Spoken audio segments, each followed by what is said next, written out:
Well, happy Friday, everybody out there in the You Are Worthy Network. Hope you're looking forward to an incredible weekend. You know, I want to take a second. If you did not see my video from Friday, which you've got a life, you probably haven't. I want to say thank you. I want to say thank you to each one of you. I want to take a moment and praise my God. Mm. And I'll even tell you why. Don't you like the whys? Don't you like it when we get the answer? I'm always looking for the answers. I started this group 7 months ago yesterday. Didn't know what I was doing. Probably still don't know what I'm doing. And I just wanted to reach more people from some mindset work that I started about 2 years ago. And this theme kept coming back that I wasn't worthy. And I knew it was stinking thinking that I had to overcome. And as I did, it's kind of like evangelism in a way. It's like I need to go back into the fire and help all those that are still struggling with self-doubt, lack of self-worth, et cetera, et cetera. And I just got to do my part. And this was my way of doing my part. And I want to thank each of you because it's resonated with you. And the group, God has grown the group to 10,000 people in 7 months. Thank you for being a part of it, doing it for you. Praise him for helping it grow, right? Okay, all that being said, I'm excited to introduce you to my friend, my brother in Christ, and so much other things. But we'll let the bio do that talking before we introduce you formally to Kyle. Let me tell you a little bit about Kyle. Kyle works in a private practice as a licensed independent mental health practitioner and certified marriage and family therapist in the state of Nebraska. Good basketball team this year, by the way.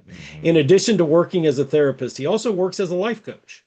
He utilizes IFS and EMDR in working with complex trauma, PTSD, and DID. As a marriage and family therapist, he works to help heal marriages and complex family issues. He also specializes in helping men with trauma, masculinity, and depression. Kyle has also pursued biblical studies from Rocky Mountain School of Ministry and Theology and Harding School of Theology. Kyle's ministry includes his YouTube channel, podcast, Patreon community, and as a website where people can get resources for issues that relate to trauma and theology. He previously worked as a substance abuse counselor, where he was certified to work with addiction and oversaw substance abuse recovery programs for those who were incarcerated. He's also specialized training in working with probation and parole. He has offered mental health education to law enforcement and was the lead therapist for a crisis response program where he met with law enforcement on scene to provide a mental status exam that helped determine the need of the person more effectively. Kyle has worked as a therapeutic case manager where he helped to reintegrate children into the home and has also worked as an in-home intensive therapist helping children who were recently placed back into their home. His wife, Christy, works as a physical excuse me, and I'm not going to try to pronounce all that, but she works in the cardio department, and Yes. they are raising their two children together, obviously. Kyle, welcome to the You Are Worthy Network. Yes. And my wife is a physician assistant. She's amazing. She works in cardiothoracic surgery. I just love to give her props whenever I can. She is amazing. Oh my gosh, yeah, I would imagine so. And, Yeah. and supporting the household like she does and Oh working my and gosh. all your endeavors too. Amazing is Yeah. right. Yeah. Man, it's so good to see you. Kyle had me on his podcast. Gosh, I think about almost 4 years ago now, Oh man. and I'm returning the favor. I finally have a platform to do that. But Kyle, as I was saying at the beginning, giving praise to God for the network growing like it has. One of the many blessings of that is the next 30 days that this interview is on Facebook, and it'll go to YouTube here in a couple hours too, is that I now have folks watching from around the world, Hmm. and I'm starting to meet people in different countries, and I have a couple of interviews lined up with people outside the states. So I don't want people watching to assume that my guests are always in the states, but in this case, you are. Tell us exactly what part of the world you're in. I'm in Omaha, Nebraska. I'm originally though, I'm from Kansas City. Go Chiefs. Um, I'm a Steelers fan first and foremost. That's a weird story that I won't get into. But from Kansas City, moved to Omaha, Nebraska in 2012, where I met my bride. Lived here since. You know, I always forget that Kansas City part about you, and I don't know if we ever talked about that. I lived in Kansas City for 5 years. What? Where? Blue Springs. Blue Springs. So you're way over on that. Oh, yeah. Yeah. Oh, yeah. Was that's east, right? Yeah. Yeah. Yeah. I like Kansas City. Good times for sure. Oh, yeah. Okay, so Nebraska, tell us a little more about your family. We know you've got the awesome wife. Tell us about the kiddos a little bit. So my son, Shay, he's at school right now. He is 6 and he's growing like crazy. It's so cool to be able to raise kids and to watch them grow, watch little human beings just evolve. And so he's 6. He does Cub Scouts. We're thinking about getting him some soccer, fun stuff like that. Although we don't want to get crazy with all the sports and stuff. Hoping he does play basketball because that's what I did. And he's growing like crazy, but we will see. And then my daughter, she was just screaming her head off downstairs. She was getting her hair done. She is 4 and she'll be starting preschool actually this fall, which I'm a little bit heartbroken about it because I'm like, my little baby girl's growing up. It's so weird when they do. It's like, wait, I'm ready for you to grow up. Wait, I don't want you to grow up. So that's kind of the stage of life I'm in right now. Yeah, she's ready for it, but you guys not so much. I Oh understand how that man. works. Oh Hey, man. And you know what? I appreciate you saying what you said about not getting, I don't know how you said it exactly, but not getting too crazy with the sports thing. That's yes. wise. I'll tell you. My youngest he just turned 15 a couple weeks ago. Let's see. He had a soccer game Tuesday.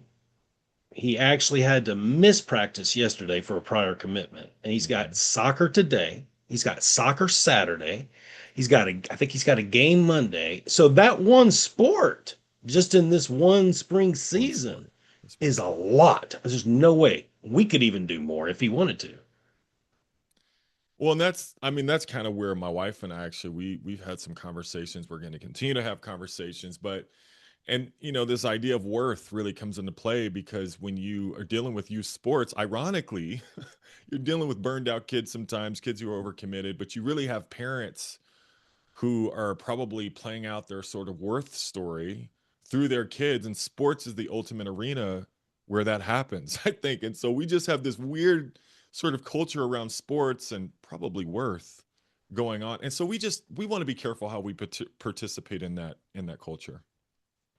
Yeah, I'll add one thing to that. In God's wisdom, he knew that it wouldn't be wise for me specifically to have kids until I was older. I Ooh. definitely, before I was a Christian, I definitely would have been that dad that would have been screaming at the refs, and I would have been on my kid.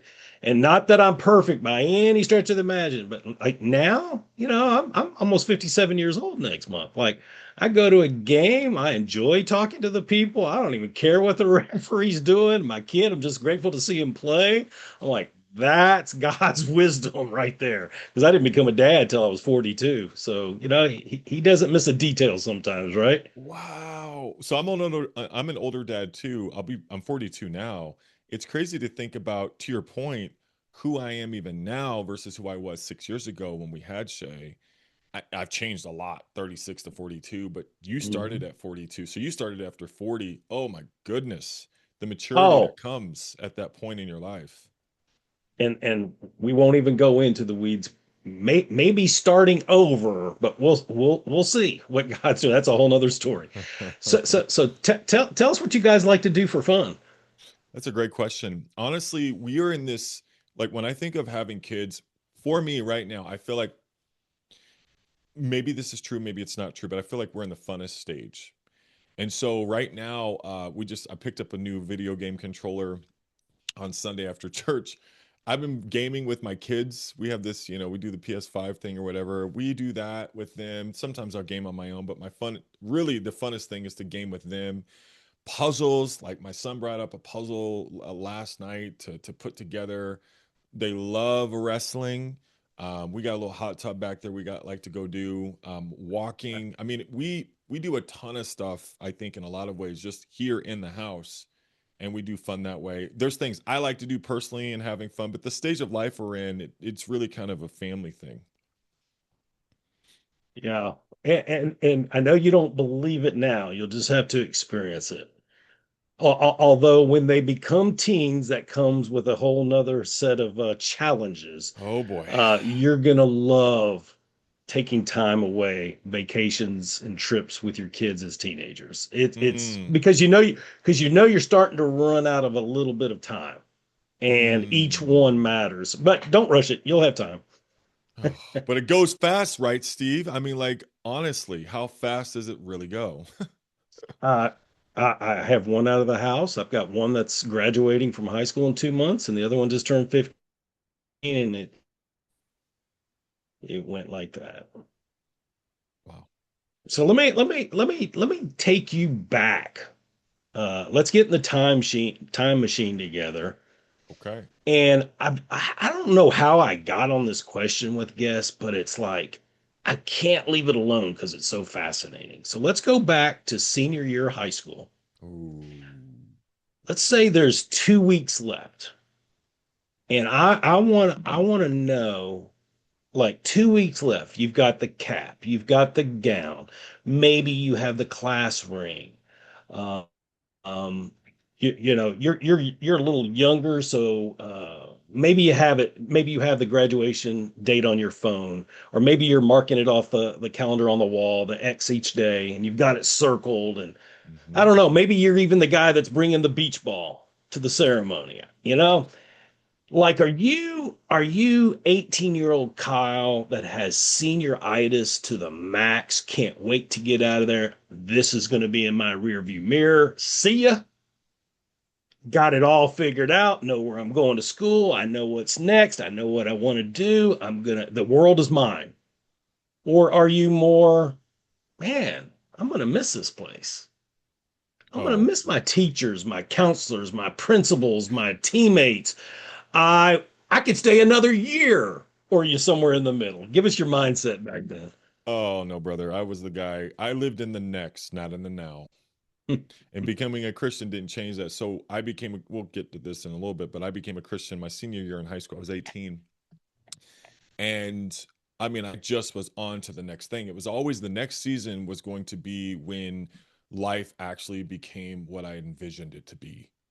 And but ironically, if it's 2 weeks, if we go back to that moment, I totally can sort of plug into that wanting to just get it done and get into more freedom, get into where I kind of felt like I could escape. So high school for me definitely was something I wanted to escape from because I felt like life outside of that was free, was something that was going to be more enjoyable. What was interesting though, you didn't ask this, but the night that so before we graduated, so the night that we graduated, they didn't tell any of the kids this, but all of our parents wrote a letter to us. And sometimes, they put something with it or whatever. But I remember I'm like, oh, okay, so, you know, I read this letter from my mom. I was shocked. And it was really cool that the school did this. But a young adolescent male at that point, but in that moment, I remember feeling some of the most intense emotions I'd ever felt. Because you realize in that, I mean, you're always into the next. Yeah. But my mom spoke to me and just kind of brought me into like what it meant to raise me and help me get to this point. And so in that moment, I felt connected with the significance of that moment. It was a signature moment.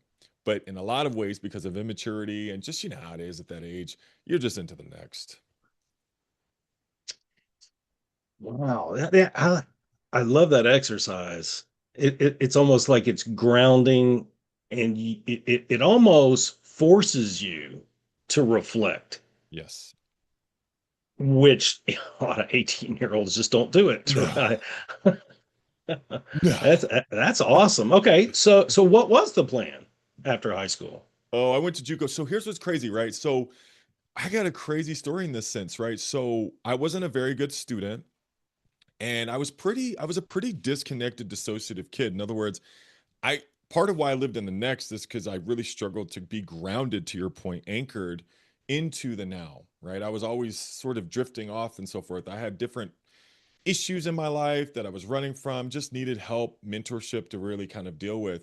But my plan was actually just to be a normal student. I played basketball since I bitty ball, what, third grade, and I was tall. So I'm 6'10". And so, but when I graduated, I was like 6'9". So I picked up an inch somewhere. I'm not really sure where that was. But what was so weird was I can't tell you how many people are like, so you're playing basketball, right? You're going to play basketball. You're going to go to college and you're going to get your school paid for and you're going to play, maybe go on to the pros or whatever. And I'm like, no, I was the kid who I didn't really love the game at that point. I kind of experienced basketball through, you know, a coach yelling at me, like you were saying earlier. And so, but because of that, I was burned out. So my first year, I actually did not play basketball. I went to Johnson County Community College, go JUCO. And my first year, I didn't play. It took a God moment to actually just the right time. You were mentioning it, just the right time. It took a God moment to actually get me over the hump of what I was dealing with, right? So some worthiness to go to my coach at that point and say, "Hey, I want to play basketball." But yeah, my plan was just to be a normal student, go to school and be like everyone else that I envied. I envied people who didn't play basketball. I envied people who didn't get yelled at and having to do suicides and all this stuff. I'm like, I don't want to do it Mm, anymore. And then I ended up doing it later anyway. wow. So okay, we're playing a little ball. We're at JUCO. Is therapy as a career anywhere on the radar at this point? So that's what's crazy. So when I became a Christian, so like I'm a late bloomer, dude. So when I became a Christian, you might as well put maturity on hold for the next decade, I'd say. Just because I was an old soul, but I was very immature. It's kind of a weird combo.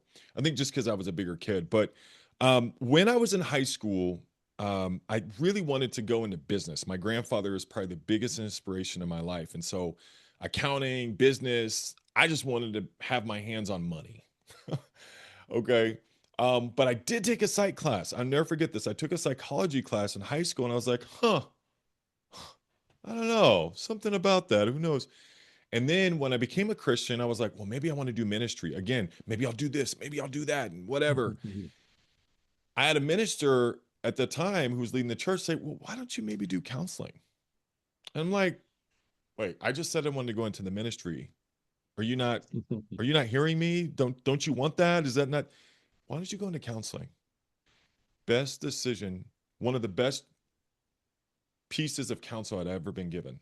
Planted a seed.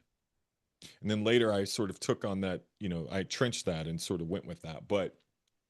Um, but it was always just kind of in the background, like, oh, maybe counseling and this and that. And then later it sort of materialized. But yeah, it was business first, not counseling.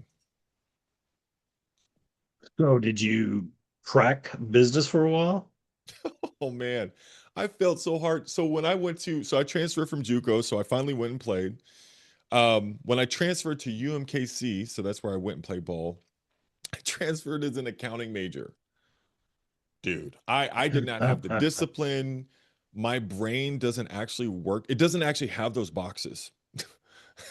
You know what I mean? Accountants, they actually have literal boxes in their brain where things go and they make sense and it's organized in there. That wasn't my brain. I'm more of a counselor. So my like first semester at the Block School of Business, very reputable school there at UMKC, I totally did not do well. And it was at that point that I then sort of made a transition into what actually made sense. So I think I went to communications and then finally I landed on counseling. Oh, what a journey. So, I like know, you're right? you're like, I don't even have that box to put it in there. Yeah. That's good. I like that. Yeah. Um, all right. So tell us about the early years of who you helped and what you enjoyed about it. Early years. Now, what time of life? Let's do early Oh, years. let's say 25-ish. Yeah, so I was in grad school at that point. So real quick, so went to JUCO, late bloomer. I did not have very good grades, and this is something that actually followed me from junior high, high school. I grew up with a lot of damaged self concepts. My father wasn't really in my life a lot, so my grandfather, who I was talking about, was like a father figure to me, along with a whole village of uncles. Right, my mom had four brothers, and so I kind of had this lack of discipline, and I really didn't apply myself well when it came to school. Well, it turns out I actually am decent at school when I try. I'm actually pretty good. So at the end, toward like my senior year in college, is when I snapped into to form, and then went to grad school. And in grad school, I kind of just sort of just realized like, wow, this is, I mean, master's in marriage and family therapy is what the program was at Friends. Amazing program, by the way. If you're thinking about going and becoming a therapist and should I do this, should I do that, I would highly recommend where I went, which is Friends University. It's top notch. It's so good, and it really develops you as a person. But it was during that time when I was in the process of becoming a therapist that I began to realize just what was wrong all those years. You know, a lot of times those of us who become a therapist, we become a therapist to make sense of our own lives. And so here Mhm. I am, 25, 26 years old, and I'm still wanting to make sense of everyone else's life. But before I can do that, I really had to get to a point, Steve, where I understood, okay, well, okay, I need to be at peace with the pieces, right? And so during that season, if you will, is when I kind of started going inward more so than who can I help. It was, oh my goodness, I need help. But after that, I mean, it really was youth. I think the first thing that I really was drawn to, and I don't do as much youth now, but it was youth, man. It was teen ministry. It was working with kids. I still have a heart for that. But I mean, that's like the first demographic. That's like the first pocket of folks that I really poured myself into were teens. And believe it or not, I think that's the best way to do it. I think if you can, whatever it is with kids, right? Because kids, they know whether or not you're real or not. Like they know. Oh yeah. They can look at you and know whether or not you're fake. They know whether or not you care. If you can work with kids, you can work with anyone. So that was like the perfect sort of first Mm. step for me in a lot of ways. But my internship, I worked with bigger, more than just kids. I actually worked in prison ministry for my internship. So that's a whole nother thing that you're not necessarily asking about. But yeah, I mean, there was definitely a lot of work that I needed before I helped others. Yeah, it's your path is fascinating because eventually your love for ministry, you go to deeper theology, Yeah. education with that. Um, Obviously you get into well, I don't know what you probably still call it ministry, but I call it the entrepreneur waters. I like Um, that. Say more. Wait, what do you mean by that? That's very well, interesting. well, I mean podcast. Most people view podcast as more entrepreneur, but you Okay. used it for ministry. Yes. It's splicing hairs in some Yeah. ways, but here's what I want to do with you because you've got so much diversity. Mm-hmm. Um, let's take 2 days. Let's just say Monday and Tuesday next week. God's going to give you whatever you want in terms of what your day is going to look like. And what I mean by that is let's say Monday you have no responsibilities with your family. They're out somewhere with your wife all day long. What does your perfect day professionally look like? And you control it all from the time you wake up until the time you go to getting ready to go to bed your family walks back in the door. What's your perfect day professionally? Professionally, so I'm working. I'm not in Cancun like I was last week with no responsibilities. I still have No, respons. you're actually working on Monday. Oh Yes. man, come on, man. That's not the question I want. I'm kidding. We're gonna get that'll be more Tuesday. I'll get there. Honestly, this is interesting that you asked this question. So today, I'll give you a great example of what today is because today might actually be that day. I've got a mixture of therapy clients. So as a marriage and family therapist. I have clinical responsibilities. So when I meet with clients here in Nebraska, I I see them as a therapist. I will have coaching clients today where I see them as a life coach. I had an interview today where I interviewed someone who's come out with a book that just came out on Monday. And then I have you, which I'm actually really excited about because I'm being interviewed.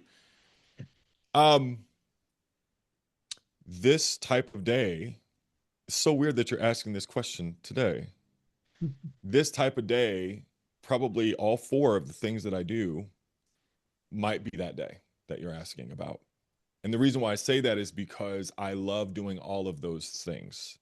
Everything I've just shared with you, therapy, I wouldn't give that up. Life coaching, I wouldn't give that up. Interviewing people, I love to interview people. I can't give it up. And then actually coming on and being interviewed, man, I'll take that 7 days. Yeah. So, like, today would be a great example. And it's so weird and ironic that I would say that, but I would say a day like today. Now, is it busy?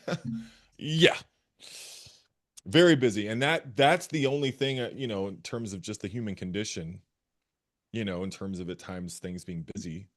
Um, but yeah, a day like today wouldn't be far. I'm sure there's little tweaks we could have, Steve, somewhere.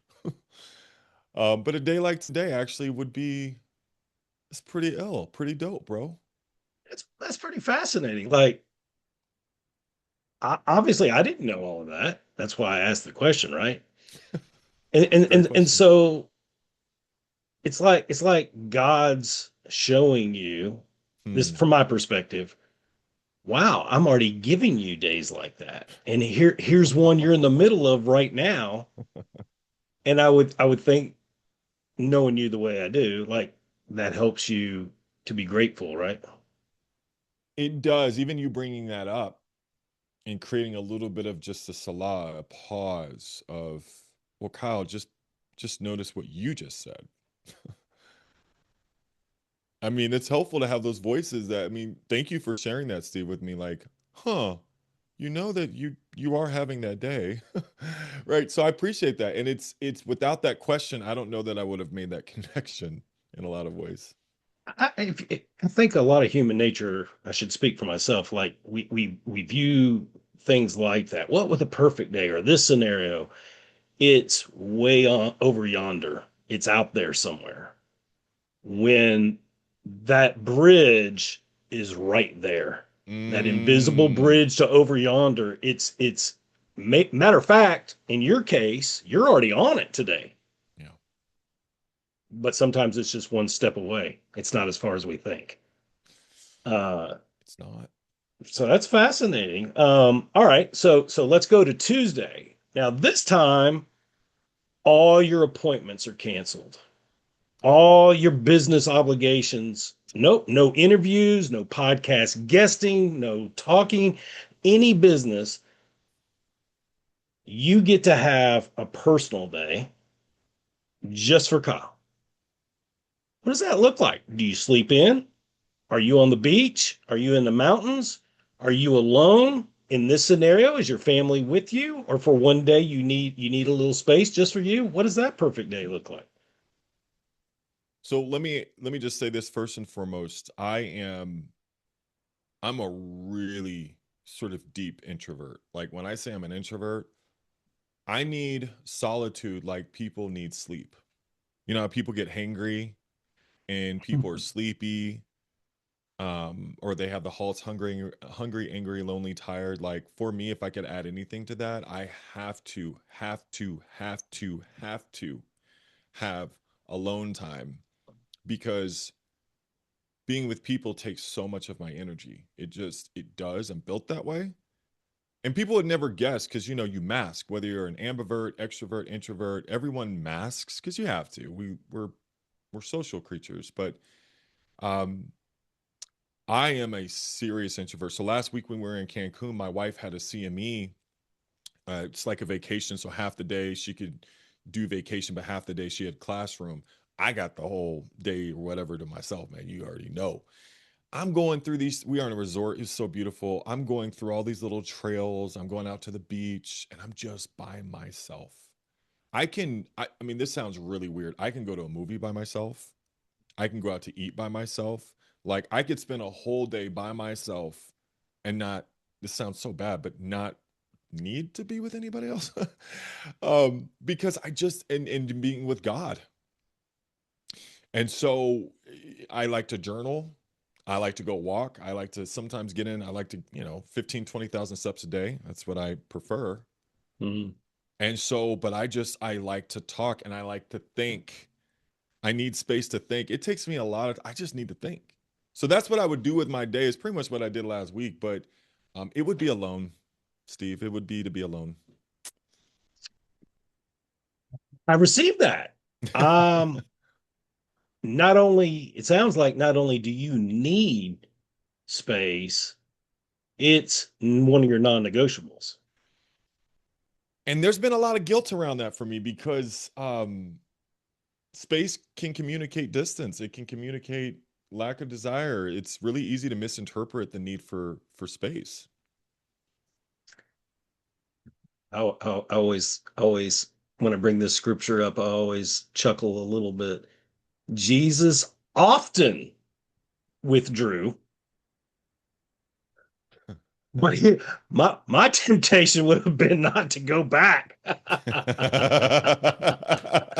Like he's getting strength to go re-engage, right? But I'm Yeah. like, hey, I'm good. So anyway, back to the practicality of the question though. So I get that. Where would it be? Would it be a beach like Cancun? Would it be a mountain? You've got one place to go to on Tuesday. Where are you going to go? That's a great question. I mean, to be honest with you, where I was last week. So I love, there's three things if I can put together the perfect thing, right? And Hawaii is usually where I find this, but other places count too. Mountains or hills that are really tall, beach, ocean, and palm trees. So when I look across the vista, and let's say I look 180 degrees, I see like I'm on the beach in Hawaii, let's say. I see mountains and palm trees. I'm standing on the beach and there's sand and there's the shore and I'm looking out and there's the ocean and it is warm and I have Mm, freedom. Like that is the combination for me. mm, love it. Yeah, we lived in central Illinois for several years, and when we first got up there, people be talking about going to the beach and be like, "Oh, y'all going to Florida, South Carolina? Where are you going?" They're like, "No, Lake Michigan." I was Wait, like, what? and Oh, yeah. all my peeps listening from central Illinois, I love you. But I'm like, that's not the beach. Like I'm like you, it's got to be palm trees. It's got to be warmer. We need to go Yep. south. Yes. But where are you originally from though? I forget. Originally, I'm from Richmond, Virginia. You guys got beaches over there. 2 hours away. Yeah, not Is an it pretty hour and a half. Yeah, is it a pretty nice beach? Like when you would go? but I was young when we moved away. I was Oh, 7, and we've lived in the mid west and the south. Like right now, where we're at in Memphis, we're 6 7 hours from a good beach. That's a little too far for my liking, but okay. you make it work. I mean, you're Okay. not close to one either, so At all. Like yeah, not even a conversation. no, no. Tell us a little bit about. I want to know what the latest is Yeah. with your Patreon community, your YouTube channel. What's the latest in that? Was there a reset at some point? Yeah, so you know what? And it's been more challenging for me. I've not been as consistent as I used to be because there's a couple of things that are on the table now for me. One is I'm back in school. So one of the things I learned when I started my YouTube channel in 2020, my podcast, was I had a great sort of passion about me. Great. Everyone needs passion. Passion is something that, it just brings energy, and I'd interview people, but then people actually asked real questions and wanted me to come out and do all these different things. And I realized as a mental health professional, which is a great thing, that's not the same as being a ministry professional. And so with me, so I'm at the Harding School of Theology. I have been in that process. I started in 2020. I took a huge break to focus on social media content, all that, being a creator, all the things you were talking about before. But then realized as I was going around speaking, a lot of speaking, that it's like, wait a minute, dude. Like, if I really want to minister well and not just be a creator and not just a therapist, I need to humble out. And so, what I've really been doing is focusing on now through probably the next 18 months or so, getting my master's of theology done. And then hopefully, what that'll do is set me up to do a doctorate of ministry so I can do congregational research. The reason why that's so important to me is because I think it's great being a content creator and doing podcasts and things like that. But the life of the church is the ultimate sort of, I mean, that's God's joy. And so to me, I just want to make sure I'm serving the thing that Jesus went to the cross for, which is the people. And he went to the cross for people. Um, in humility, that's going to require me to not just be a mental health professional, but to become a mental or a ministry professional. And so because of that, like I'm in fourth semester Hebrew right now. Really tough, dude. Really, really tough. It's harder. It's harder to fit in a newsletter and a podcast and a this and a that. And Mm. it's like you really have to in life major in the majors. And it's like, well, what is it that I so then, as I'm getting ready to release my book at the beginning of next year, figuring out how to square away time for that and this and that. So I think for me, it's been harder. I definitely am still doing podcasts. It's going to be less frequent. But my goal is to just be consistent with it. So podcasts with Patreon, I still put out content. That's how people support me with the ministry work that I do. Because a lot of this stuff, when you do ministry and things, like you don't get paid for it. So you got to raise your own support. I'm very grateful for the people who support me on an ongoing monthly basis. They are, I cannot tell you how important they are in terms of the greater good.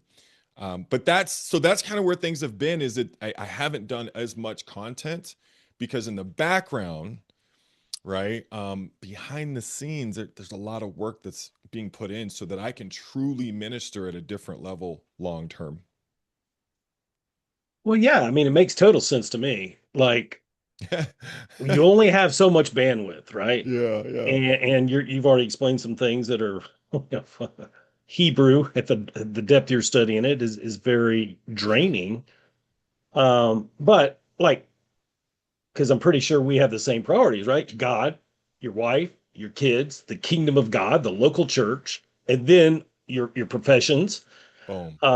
And you have several endeavors as you've already explained. So, something is going to have to take a back seat either temporarily or possibly even permanently Yep. when you have new priorities like that you take on. Yep. Um, so you've experienced, and I appreciate you sharing vulnerably, the difficult. I don't know how to classify it at this point, but maybe we'll just say the growing up years, from 18 to 25. Mine were, you think you're a late bloomer. My growing up years were more like 18 to 35. So I was even slower than you. I became a Christian a month before my 35th birthday. Matter of fact, I'll be 22 years next week. But anyway, Congrats. appreciate it. So like all these accolades, Kyle, um, therapist, and I'll miss some, so forgive me. Oh, please. Yeah, Therapist, you're good. coach, um, podcaster. We could go on and on. And I definitely want to get on the book here in just a second. But tell us about a time in your life where you didn't feel worthy. Mhm. And I always say about worth, Kyle, because some people could be tempted to say, well, doesn't Paul say no one is good, no, not one? Yes, he does. And I agree with Paul. However, I believe Jesus' sacrifice and specifically his blood changed everything. And I'm, Mhm. I'm I'm getting on my preacher's soapbox just a smidge here, which I didn't Preach. plan to do, but let the Spirit do what it's going to do. I believe that thousands upon tens of thousands of churches this year have the theme love God, love others. No argument for me. It's simple, it's true, it's the great commandment. We need to be in it, right? However, I think there's a missing commandment in it. I think there's a third commandment. It says, and love them as you love yourself. Mm, And I don't think the last several years as a society, we know how to do that very well. Yeah, okay. oof. So that's why I say the blood of Jesus made us worthy. Mm. But I'm interested in a time in your life where you didn't feel that was true. Great question. You know, I'm going to share something that maybe people can relate to, maybe not, but the implications for me were massive. When I first moved here to Omaha, we had this cool thing called Sunday Night Live, and it was a service that we did in the evening, but then it was more like arts oriented, drama, like it's just more creative. Really cool. Well, anyway, I'd never done a monologue or whatever it's called, where you sit up there and you recite something. And it wasn't a ton of people there, Steve, but like I think I was a bit cocky, maybe, and like, oh, I've got this. So I kind of memorized it. But when I got up there, I started off really strong, first couple sentences, if you will. And then the words dropped out of my brain. And Mm, I'm standing there and I'm becoming a statue at that point. And I'm sitting there and I can't remember. And I'm shocked because I'm shocked because I didn't expect it. I didn't have any, and when I say I had no anxiety, I had no anxiety about doing this thing. Like it just didn't mean anything, which is why it ended up affecting me so much. I'm standing there and I'm looking down, and I remember that because I've had to get professional help for this moment actually. But I looked down, and in that moment when I looked down, I felt so alone and so ashamed. And mm, so when I was standing there, my buddy Jeff, he came up and just brought me the script, and I read it, and then I sat down and didn't even lift my head up. I felt totally unworthy, and there's a couple components. One is, where did this come from? I was flanked. I was completely surprised. This wasn't a part of the plan. I didn't know this was possible. mm, And then the fact that I needed help, I didn't realize how that was going to log into the computer as something shameful, needing help, needing assistance in a moment of need. After that, I began to notice that I couldn't really speak in front of people without having that same repeat experience. Later to come to find out that was the experience is what we call trauma. Trauma is a body memory, right? So it's a body memory that takes over. Well, all of a sudden I like was someone who could speak in front of people and all these things. And then there came a point where I love singing. I have a bass voice and I'd sing, and then I wouldn't want to sing anymore. And then I didn't want to tell people why I didn't want to.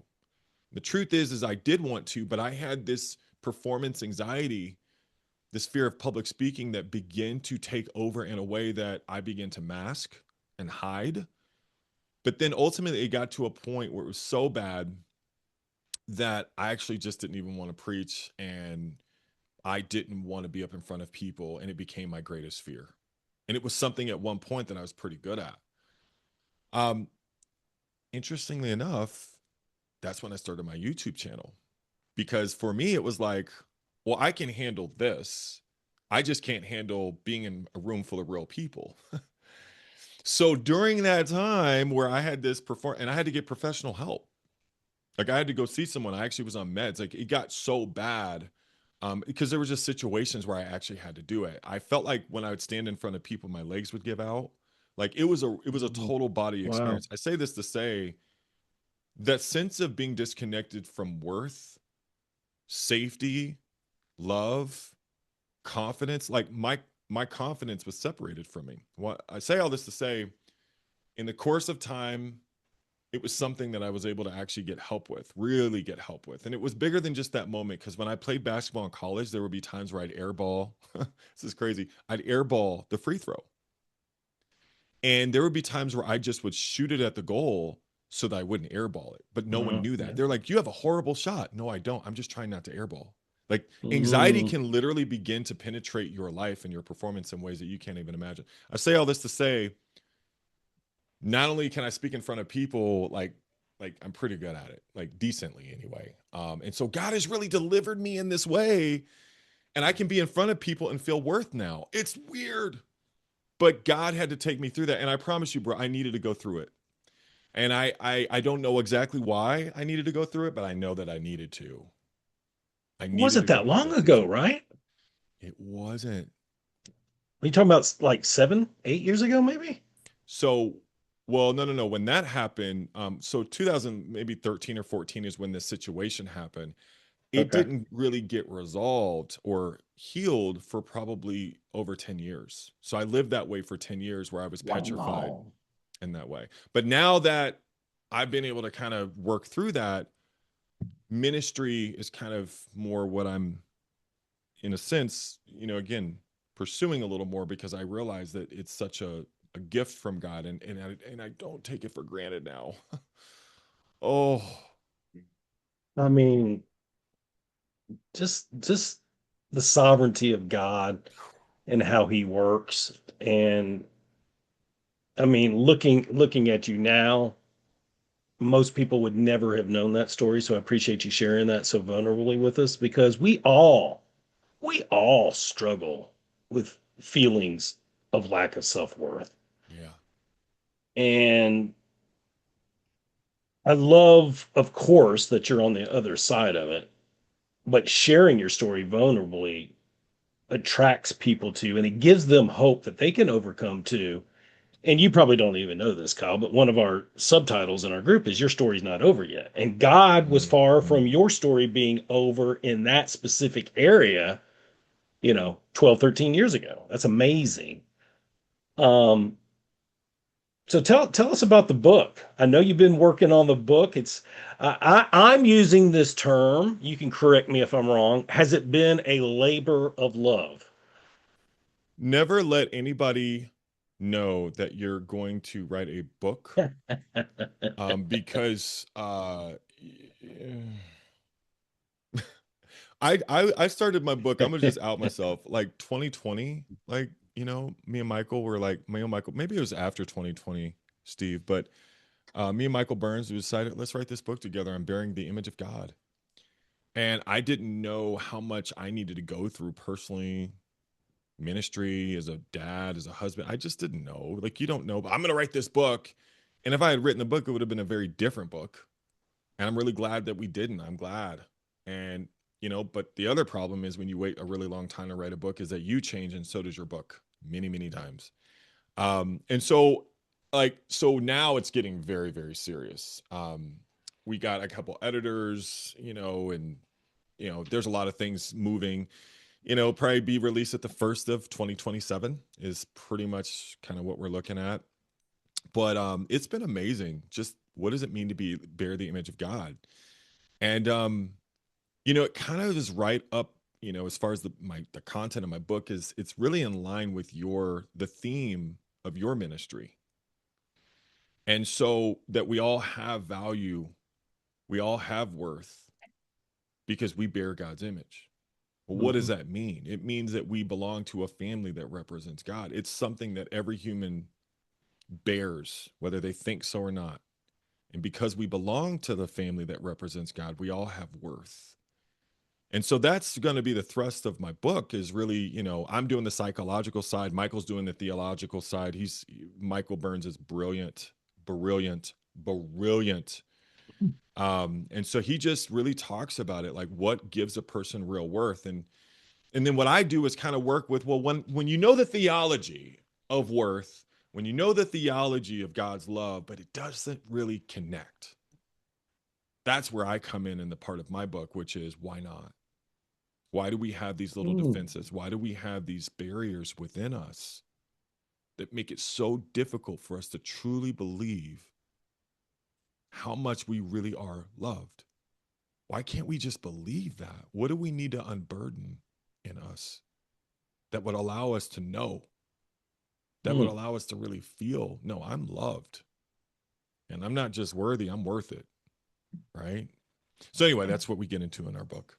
Oh my goodness. Yeah. I hope you'll circle back with us and let me know so I can share that link when that time comes in Yeah. early 2027. I know what you're saying about letting people know way in advance, because then you got to answer that question until Wait a it's minute. out. Says the How's the guy who's book written going? like 3 or 4 books in like no This time this at this, all, this dude. this show is not about me. This is about you.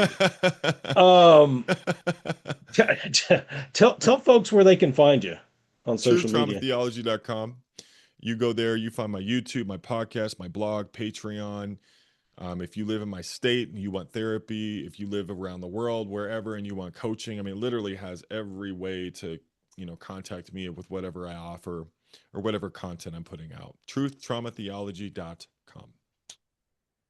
We'll put that in the show notes after. I've got one last question for you before Please I let you give us some encouraging thoughts to close us out. And this is gonna potentially stretch you a little bit. stretch me. So let's take a sampling of your let's go in the coaching lane for a second. Let's take a sampling of your coaching clients. And before they work with you, Kyle, I know you're a humble guy, so you're going to have to work with me on this. I want you to describe in just 3 words what that sampling of men and women is feeling like before they work with you. Mm. Just 3 words. Before, Mm-hmm. disoriented, deskilled, and unworthy. You say unworthy, Yes, sir.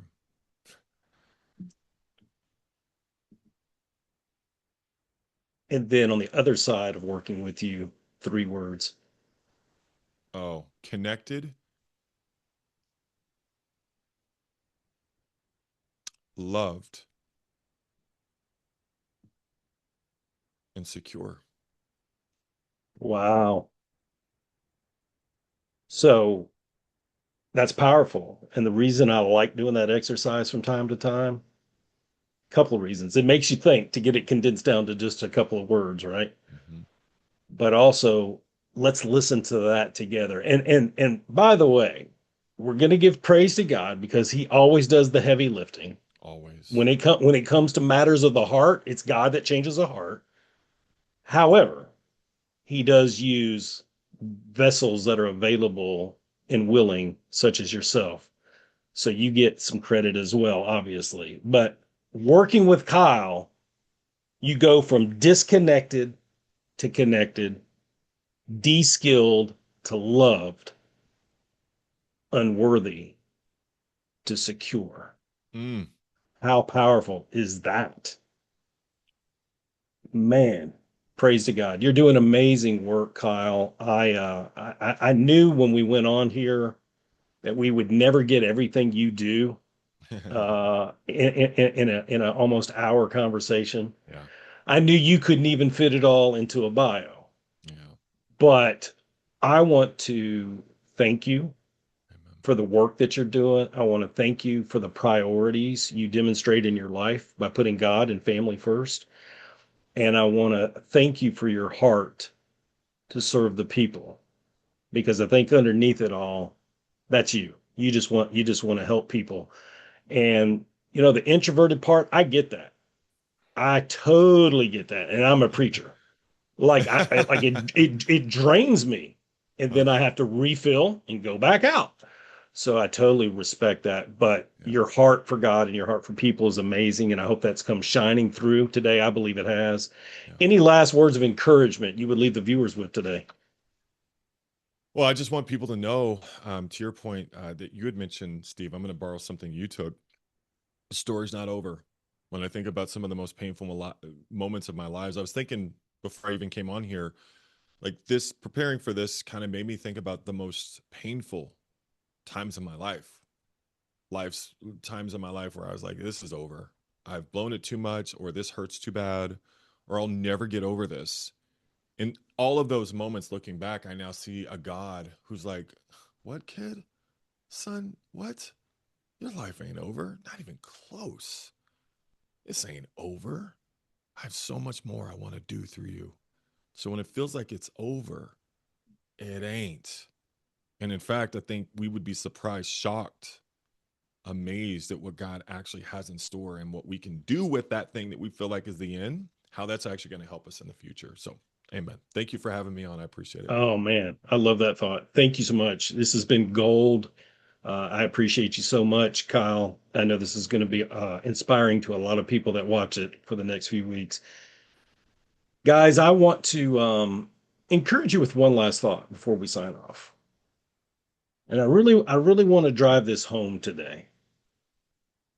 Whatever has happened to you trauma-wise in the past, and I mean this sincerely, and I know Kyle will join me in this, we're so sorry. Mm, We're so sorry you had to endure whatever it was. mm, And I pray you've gotten some tools along the journey and you're on the better side of that now. mm-hmm, But what I want to remind you of is even in the middle of that dark season, you were worthy then. I know it didn't feel like it. I know emotionally it didn't feel like it, but you were. And today, whatever you're striving for, praying for, waiting on, I hope those things come true for you. But when they happen for you, that's not when you become worthy. You're worthy right now while you're waiting and praying. You hear the shift in that? mm.